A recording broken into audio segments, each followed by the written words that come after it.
அல்லாஹ்வுடைய தூதர் ஸல்லல்லாஹு அலைஹி வஸல்லம் சொன்னார்கள், அல்லாஹ் ரப்புல் ஆலமீன் நாளை மறுமையில் சொர்க்கவாதிகளை அழைத்து கேட்பான், சொர்க்கவாதிகளை திருப்தி கொண்டீர்களா? அப்போது சொல்லுவார்கள், யா அல்லாஹ், உன்னை குறித்து நாங்கள் எப்படி திருப்தி கொள்ளாமல் இருக்க முடியும்? உன் கருணையால் எங்களுக்கு இவ்வளவு பெரிய அந்தஸ்தை கொடுத்திருக்கிறாய், உன்னோடு வாழக்கூடிய வாய்ப்பை கொடுத்திருக்கிறாய். அப்போது அல்லாஹ் ரப்புல் ஆலமீன் சொல்லுவான், இதைவிட சிறந்த ஒன்றை உங்களுக்கு நான் கொடுக்கவா? அப்போது அந்த அடியார்கள் சொல்லுவார்கள், யா அல்லாஹ், இதைவிட சிறந்த ஒன்று என்ன இருக்க போகிறது? அதுவா? அதற்காகத்தான் இந்த உலக வாழ்வுடைய ஒட்டுமொத்த பயணத்தையும் நீங்கள் கழித்தீர்கள், உங்கள் நோக்கமாக கொண்டு வாழ்ந்தீர்கள்.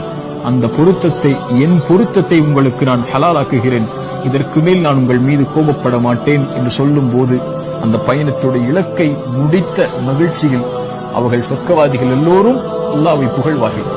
இதுதான் ஒரு இறை நம்பிக்கை கொண்ட, படைத்த இறைவனை ஏற்று வாழக்கூடிய ஒரு பயனுடைய நோக்கம்.